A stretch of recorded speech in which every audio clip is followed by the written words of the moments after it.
Budget के विषय में बहुत ही डिटेल में और एक अच्छी तरह से कि देश के सामने क्या क्या समस्याएं हैं और अर्थमंत्री के सामने क्या क्या कॉन्स्ट्रेंट्स थे, उन सबको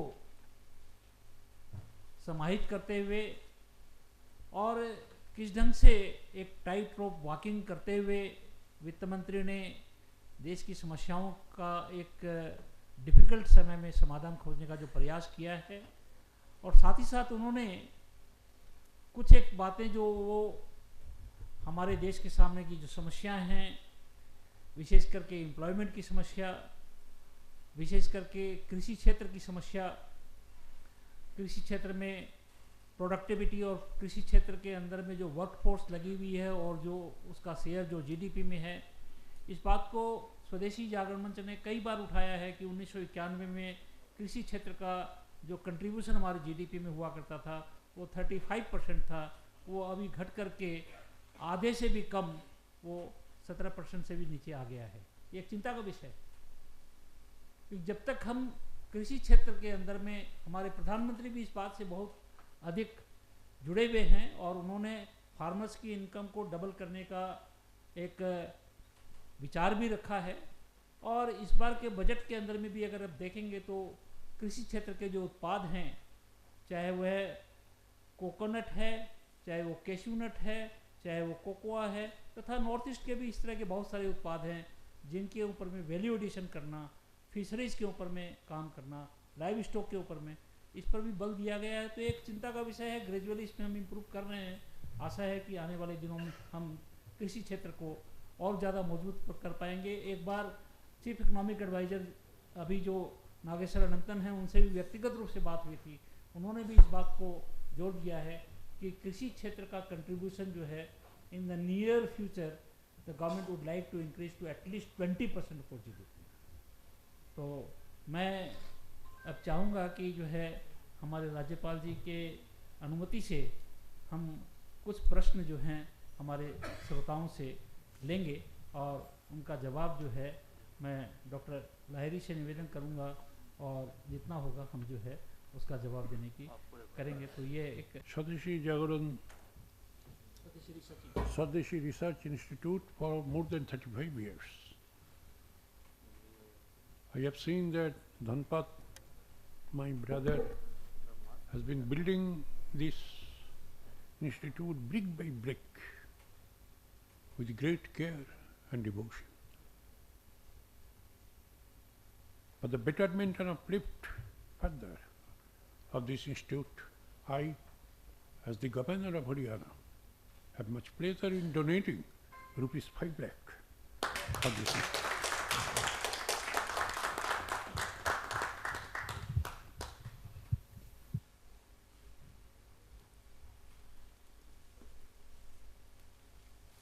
स्वदेशी शोध संस्थान महामहिम राज्यपाल के स्वदेशी रिसर्च इंस्टीट्यूट के विगत 30 साल के जो हमारे रिसर्च ओरिएंटेड और जो अवेयरनेस के जो कार्यक्रम चल रहे हैं, उससे उसको और अधिक प्रोत्साहन देने के लिए जो अनुदान की घोषणा उन्होंने की है 5 लाख रुपए की, हम सभी हृदय से उनके प्रति कृतज्ञता जाहिर करते हैं और उनको यह भी आश्वासन दे रहे हैं कि स्वदेशी रिसर्च इंस्टीट्यूट आने वाले दिनों में हमारे देश की जो आर्थिक समस्याएं हैं, विशेष करके रूरल सेक्टर्स की, हमारे किसानों की, हमारे श्रमिकों की, उसके लिए जो है लगातार कुछ न कुछ गवेषणा का काम करते रहेगा। और न सिर्फ गवेषणा और न सिर्फ सेमिनार, हम रूरल एरिया में भी अब जो है जाकर के थोड़े थोड़े काम करने चालू किए हैं। रूरल लोगों की जो समस्याएं हैं उनके साथ एकजुट होकर के हम सिर्फ सेमिनार, सिंपोजियम और रिसर्च में नहीं, अब हम डायरेक्टली रूरल एरिया में जा कर के हम अपने किसान भाइयों के साथ में, उनके श्रमिकों के साथ में और वहाँ के जो उद्यमी हैं उनको किस तरह से और ज़्यादा उत्साहित किया जाए, प्रोत्साहित किया जाए, इसके लिए भी हम काम कर रहे हैं। माननीय राज्यपाल जी ने आज जो हमें यह राशि अनुदान के रूप में दी है, उसका पूरा हम सही ढंग से उपयोग करेंगे। मैं बहुत अधिक नहीं बोल करके हृदय से एक बार फिर उनके प्रति कृतज्ञता जाहिर करता हूँ। बहुत बहुत धन्यवाद उनको। अब हम प्रश्नोत्तर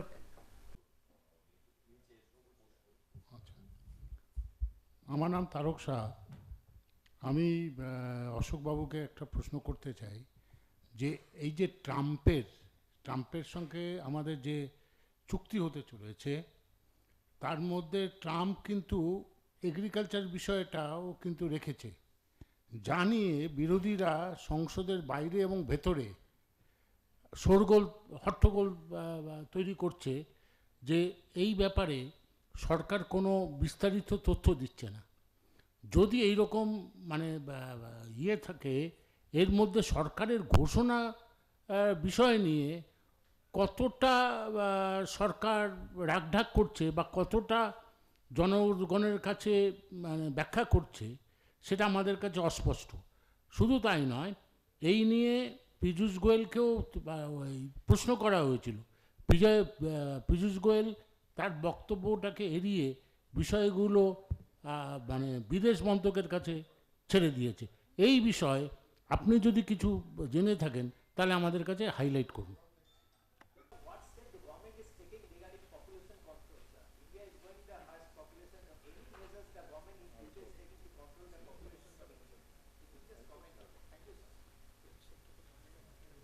Talking about Vikasit Bharat at 20247. Now, in India, we'll face a population issue, about the youth population issue at 2036 around. So, that will be a challenging situation for the Indian economic growth path. Now, the Vikasit Bharat cannot happen without the young population, strong population. Now, also senior citizens will be increasing in the country. Now, from budget to other ways around, financial economics have to be managed in a certain way that people in this country become strong. So anything on that area? করছি আজকের দিনে আমাদের West বেঙ্গলের থেকে আমাদের nearest country হচ্ছে Bangladesh, Nepal, Bhutan, Myanmar, Sri Lanka. আমরা export করতে গিয়ে দেখেছি কিছু কৃষিক্ষেত্রে, যেমন আমি প্যারিসেবল আইটেমের মধ্যে কিছু ফ্রুটস এক্সপোর্ট করি, বাংলাদেশে কিংবা নেপালে আমাদের এগুলো ডিউটি স্ট্রাকচার অনেক হাই। আমাদের ইন্ডিয়ান গভর্নমেন্ট যদি এই ব্যাপারে কথা বলে, যেভাবে আমেরিকার সঙ্গে আমাদের আজকে ট্যারিফ নিয়ে যেটা এতদিন ধরে চলছিল যে কে কতটা কম্প্রোমাইজ করবে, সেটা যদি আমাদের অন্য কান্ট্রির সঙ্গে যদি হয়, যেহেতু নিয়ারেস্ট কান্ট্রি আমাদের এই 7টা কান্ট্রি আছে, এতে আমাদের যা বিজনেস এক্সপোর্ট হয়, ইম্পোর্ট অনেক কম হয় ওখান থেকে, আমাদের এক্সপোর্টটা বেশি হয়। ইন্ডিয়ান গভর্নমেন্ট যদি এই ব্যাপারে কিছু ইনিশিয়েটিভ নেয়, আমাদের যারা ছোটোখাটো বিজনেসম্যান আছি যারা আমরা, তারা উপকৃত হবে এই ব্যাপারে। এটা একটু যদি আপনি একটু মাথায় রাখেন। I am Kamal Somani, Chartered Accountant, patron member of Swadeshi Research Institute. So you mentioned tax to GDP of India is very low as compared to international countries. But my submission there is that if their tax to GDP is little high, they include lot of social commitments of life for their citizens, which is not there in our country, sir. So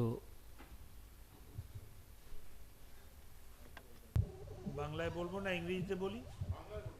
বাংলায় বলি। কৃষি নিয়ে ট্রাম্পের সঙ্গে কি হয়েছে, এখন একটা অনিশ্চয়তা তো একটু রয়েই গেছে। আমি যেটুকু সরকারকে বুঝি, ওই বলে না যে না চালে বিশ্বাস নেই, সুতরাং ওই সবগুলো সই হবে, সিল হবে, তারপর বোঝা যাবে। কিন্তু কালকের আপনি যে এগ্রিকালচারের ব্যাপারে বললেন যে ওতে কোনো ভয় আছে কিনা, তারকবাবু বললেন, ওইটায় কালকে আমি টেলিভিশন দেখছিলাম, তাতে বোধহয় অর্ণব গোস্বামী ওই একটা প্রশ্নের উত্তরে পীযূষ গোয়েল তো ক্যাটেগরিক্যালি বললো যে কোনো সাইড লেটার নেই, আর এগ্রিকালচারের অনেকগুলো জিনিসের ওপর বললেন যেটা ওর সম্বন্ধে কোনো ডেয়ারি, যেমন একটা আমার মনে আছে, পোলট্রি, হ্যাঁ হ্যাঁ আলু, হ্যাঁ, তো এগুলো অনেক আছে। তবে এ ব্যাপারে আমার কোনো, আমি এখন তো সরকারে নেই, আমি এখন এক সাধারণ বিধায়ক, এর সম্বন্ধে আমার কোনো বিশেষ জ্ঞান নেই। তবে যেহেতু রাজনৈতিকভাবে এগুলো খুব সংবেদনশীল, আমার মনে হয় না এখানে কোনো সেরকম ইমিডিয়েট ডেঞ্জার আছে বলে। আচ্ছা, আপনারা কৃষ্ণেন্দুবাবু, তারপর আরেকজনও বলেছেন জনসংখ্যা নিয়ে। দেখুন, জনসংখ্যায় যেটা হচ্ছে, ডেমোগ্রাফার্সরা যেটা বলে, আমার খুব ভয় ছিল যে কি মানে জনসংখ্যার চাপেই কি মরে যাব নিঃশ্বাস বন্ধ হয়ে। একটা জিনিস খুব ইম্পর্ট্যান্ট ইকোনমিক্সে কিংবা ডেমোগ্রাফিতে, সেটা হচ্ছে ফার্টিলিটি রেট। ফার্টিলিটি রেট হচ্ছে যে মেয়েরা বোধহয় 16 থেকে 40 কিংবা এরকম কিছু বয়স, যে বয়সে ওদের প্রজনন ক্ষমতা থাকে, সেই মেয়েদের সংখ্যা নিন আর কটা বাচ্চা হচ্ছে সেটা দেখুন। তাতে গড়ে একটি মেয়ের কটা বাচ্চা হচ্ছে সেটা হিসেব করা যায়। তোর হিসেব হচ্ছে মোটামুটি 2.1। একটি প্রজনন ক্ষমতাশালী মেয়ের যদি 2.1টা বাচ্চা হয়, তাইলে জনসংখ্যা একসময় স্টেবিলাইজ করে যায়। তো আপনি জিজ্ঞেস করবেন 2.1 কেন বাবা? একটি মেয়ের একটা বাচ্চা হচ্ছে, তার মানে একটা ছেলেও ইনভলভড আছে। তো দুজন মিলে যদি দুটো বাচ্চা করে তাহলেই তো রিপ্লেসমেন্ট হয়ে যাবে, মানে ওরা যখন মরবে তখন দুজন থাকবে। 2.1 এই কারণে, ওই 0.1টা হচ্ছে কিছু বাচ্চা মরে যেতে পারে, কেউ বিয়ে না করতে পারে, কারোর বাচ্চা না হতে পারে। তো আমাদের রিপ্লেসমেন্ট রেটের ফার্টিলিটি পৌঁছে গেছে অলরেডি। এর মধ্যেও একটু তফাৎ আছে, যেমন ধরুন সংখ্যাগুরুদের অর্থাৎ হিন্দুদের ফার্টিলিটি রেট সংখ্যালঘুদের থেকে কম ছিল, কিন্তু সংখ্যালঘুদেরও ফার্টিলিটি রেট কমছে এবং আমাদের থেকে দ্রুত গতিতে কমছে। তো এখন আমার দৃঢ় বিশ্বাস, আপনি যখন বিয়ে করে বাচ্চা করেছেন তখন তো এই ভেবে করেননি যে হিন্দুদের সংখ্যা বাড়াতে হবে, চলো বাচ্চা করি। কেউ সেরকমভাবে করে না। বাচ্চা দেখা যায়, সভ্যতার ইতিহাসে দেখা, যেই মেয়েদের লেখাপড়া হয়, ওদের ভয় কমে যায় যে বাচ্চাটা জন্মে মরবে না, তখনই জনসংখ্যার রেট কমে যায়। তো সংখ্যালঘুদের রেট কমছে। তো এতে আপনি যেটা বললেন, একটা সময় যেমন চীনে ওই সমস্যা অলরেডি শুরু হয়ে গেছে, জনসংখ্যা কমে যাওয়ার সম্ভাবনা। সারা ইউরোপে দেখছেন জনসংখ্যা কমে যাওয়ার সম্ভাবনা। আমেরিকাতেও natural rate of growth negative হয়ে গেছে, ওরা ইমিগ্রেশন অ্যালাউ করে বলে ওদের ওই সমস্যাটা হয় না। জাপানে তো সাংঘাতিক। তো আমার কেমন ধারণা, আমরা ছোটবেলায় যে জনসংখ্যা একটা বিস্ফোরণ হবে বলে কথা ভাবতাম, সেই ভয়ের কোনো কারণ নেই। যদি ভগবান আপনাকে দীর্ঘায়ু দিন, যদি আর 15-20 বছর বেঁচে থাকেন, তাহলে দেখবেন জনসংখ্যা স্টেবিলাইজ করে গেছে। তো জনসংখ্যার খাতে আমার বিশেষ ভয় নেই, কারণ আমাদের মেয়েগুলো এখন লেখাপড়া শিখে গেছে। কেউ কোনো ছেলে যদি একটা মেয়েকে বিয়ে করে বলে 6টা বাচ্চা করো, মারবে ধরে। এই হলো পপুলেশনের ব্যাপার। আচ্ছা, আপনি বাংলাদেশ, নেপাল এসবে যে বিশ্বজিৎ বাবু আছেন? আচ্ছা, ওই সমস্যাটা দেখুন, যেটা হচ্ছে দুটো কারণে। আমি তো একটা সীমান্তবর্তী বিধানসভার বিধায়ক, আমি যাই সবগুলো, হিলিতে যাই, চিঙ্গিসপুরে যাই। একটা সমস্যা হচ্ছে অব্যবস্থা মানে ওই যে লাইন করে ট্রাক দাঁড়িয়ে থাকে, তারপর ওইটার যে কাস্টমস ক্লিয়ারেন্স হবে, তারপর গাড়ি যাবে তার লাইসেন্সের ব্যাপার আছে, পারমিটের ব্যাপার আছে, এই সমস্যাটা তো রয়েছে। করাপশন রয়েছে, প্রচুর আছে। আপনি মাননীয় রাজ্যপাল, আপনি এরকমভাবে খোলাখুলি বললে তো ভারী মুশকিল। আমি ঢেকে ঢুকে বলছি, আপনি তার মধ্যে। আচ্ছা,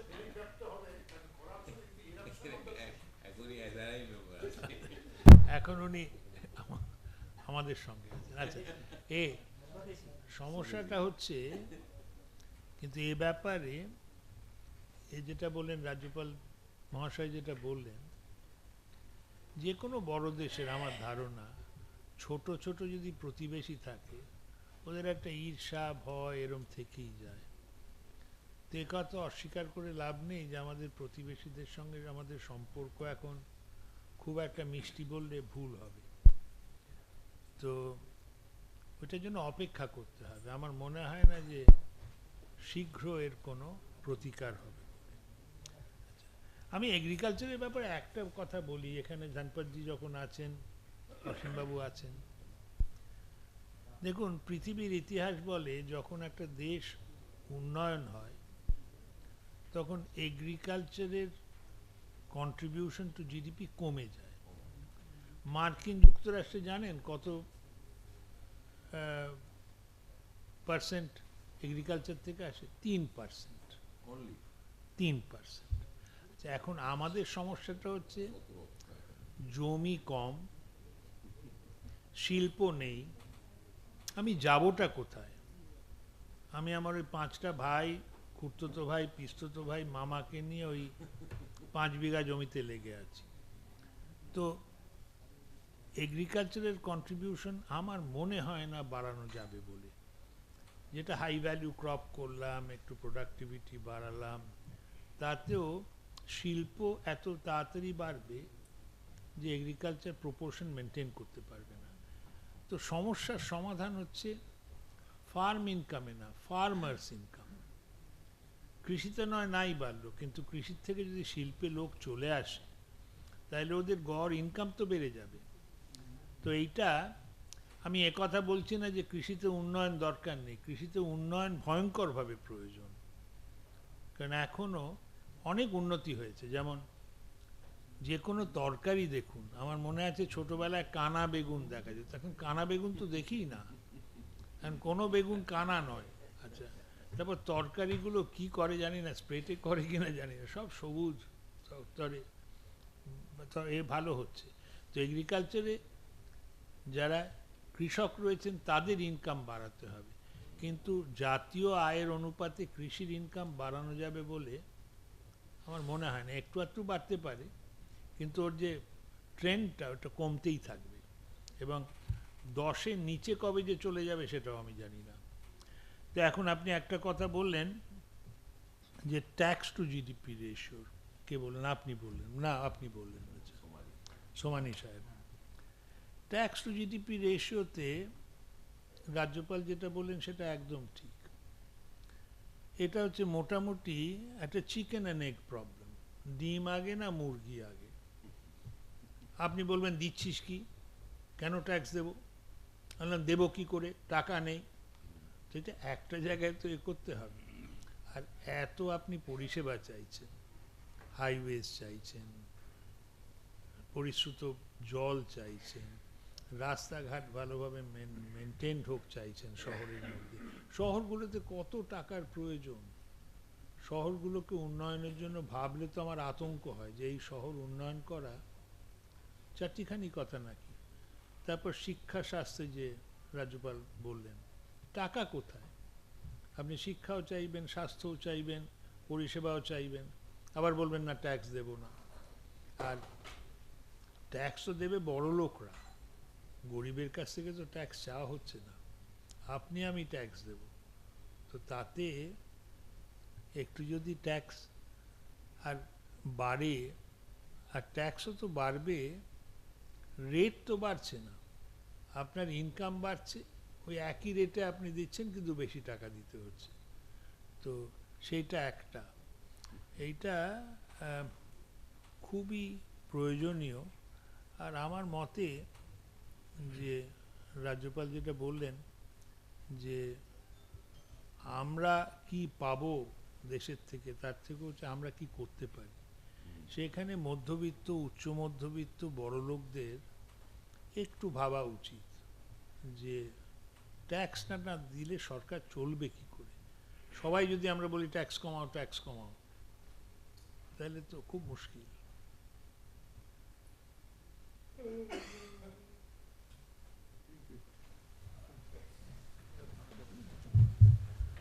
আপনি তো এ করতে পারতেন, কবিতা পড়তে পারতেন, আপনি ইচ্ছে করলে অল ইন্ডিয়া রেডিওর অ্যানাউন্সার হতে পারতেন। আমার গলা কি ব্যারিটোন গলা, সাংঘাতিক কি অনেক গলা শুনে মনে হয় না কে বলছে।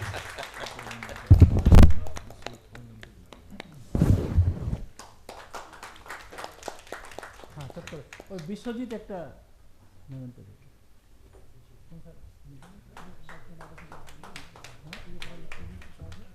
ঠিক কেন ডক্টর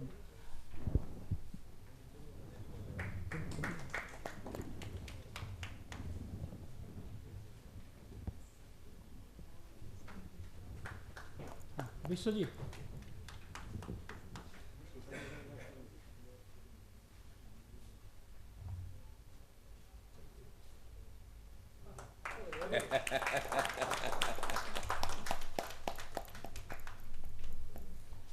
डॉक्टर माधव शंकर जी पांडे।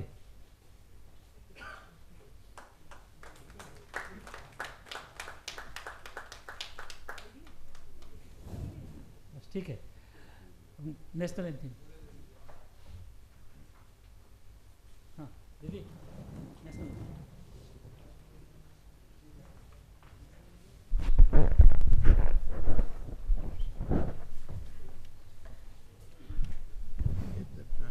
मन अधिनायक जय हे भारत भाग्य विधाता।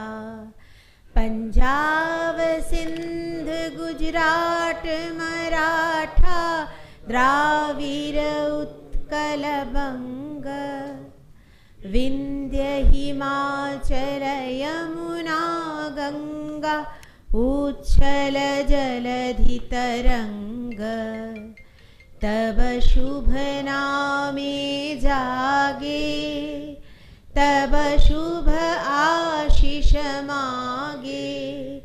गाहे तब जय गाथा, जन गण मंगलदायक जय हे भारत भाग्य विधाता। जय हे जय हे जय हे जय जय